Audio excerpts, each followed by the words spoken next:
সত্যি ভাই, এটা আমি মেনে নিলাম। তুফান কোনো মানুষ নয়, তুফান হচ্ছে একটা রাক্ষস। সিনেমার ডায়লগটা ছিল, মনে আছে তো? সে একটা রাক্ষস, রাক্ষসের মতন box office collection.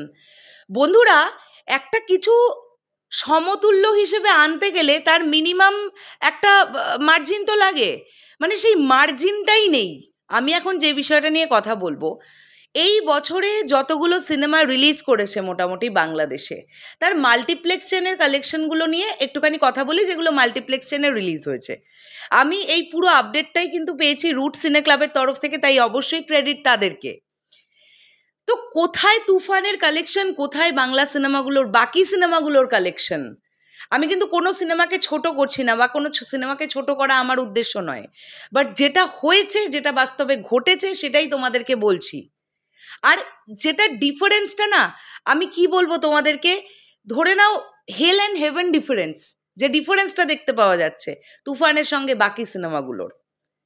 In fact megastar Shakib খানেরই previous কাজের যদি আমরা সেভাবে দেখি, যেহেতু এবছরে মেগাস্টার শাকিব খানের রাজকুমারও রিলিজ করেছিল, তো রাজকুমারের মাল্টিপ্লেক্স চেনের কালেকশনও তুফানের কালেকশনের থেকে মানে অনেকটা কম, সেটা আমরা দেখতে পাবো। দেখো তোমরা, আমি চলো পড়ি একদম দেরি না করে। এখানে লেখা আছে যে এই লোকটা মানুষ নয়, এই লোকটা মানুষ নয়, আস্ত একটা এআই, দিবানিশি সময় নিয়ে লাগবে হিসেব দেওয়াই। ঠিক আছে, এখানে লেখা হচ্ছে যে first 6 month multiplex gross collection in BD 2024।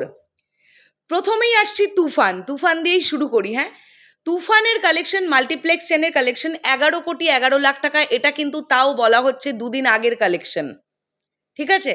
এটা কিন্তু দুদিন আগের কালেকশন বলা হচ্ছে। 11,11,00,000 টাকা। রাজকুমার 1,88,00,000 টাকা। দেওয়ালের দেশ 75,61,000 টাকা। মোনা জিন্টু 74,54,000 টাকা। কাজল রেখা 73,60,000 টাকা। ওমার 61,92,000 টাকা। আচ্ছা, পেয়ারার সুভাষ 29,35,000 টাকা। আগন্তুক 13,10,000 টাকা। ফাতিমা 10,77,000 টাকা। ছায়াবৃক্ষ 9,92,000 টাকা।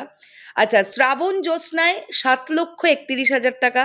কাজলের বউ 5,88,000 টাকা। রিভেঞ্জ 3,83,000 টাকা।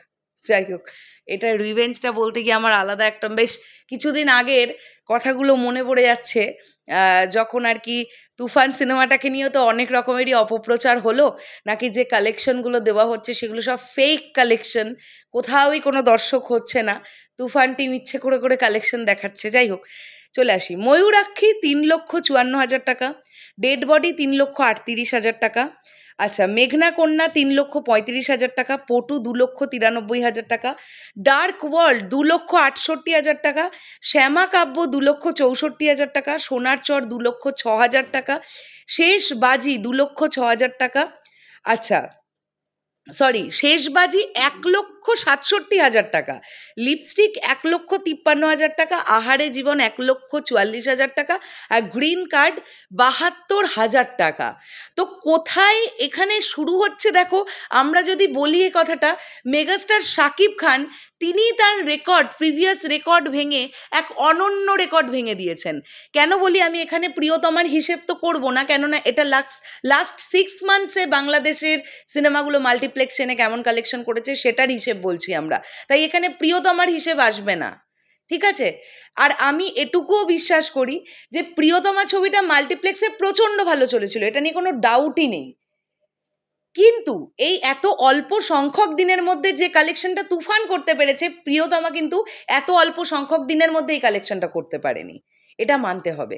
তো কোথায় দেখো তোমরা, রাজকুমারের কালেকশন যদি আমরা দেখি, এ জাস্ট রোজার ঈদে এই বছরে রিলিজ হওয়ার 1,68,00,000 টাকা, সেখানে তুফানের অলরেডি কালেকশন 11,11,00,000 টাকা, মানে 10 কোটির ডিফারেন্স, 10 কোটি। তো এটাই হচ্ছে বলবার যে এই ছবিটা, তুফান সিনেমাটাকে আটকাবার ক্ষমতা তো কারোর নেই। এ সত্যি একটা রাক্ষস, এবং রাক্ষসের মতন বক্স অফিস কালেকশন করছে। আমরা চাইবো এরকম রাক্ষস, ব্রহ্মদৈত্য যত কিছু আছে পুরো একদম বক্স অফিস গ্রাস করে ফেলুক মেগাস্টার শাকিব খান, কেননা তিনি আলটিমেট ঢালিউড কিং। বাংলাদেশের কিং খান। শেষ করলাম ভিডিওটা, দেখা হচ্ছে আবার খুব শিগগিরই নতুন কোনো ভিডিও নিয়ে। তাহলে এখনের জন্যে টাটা।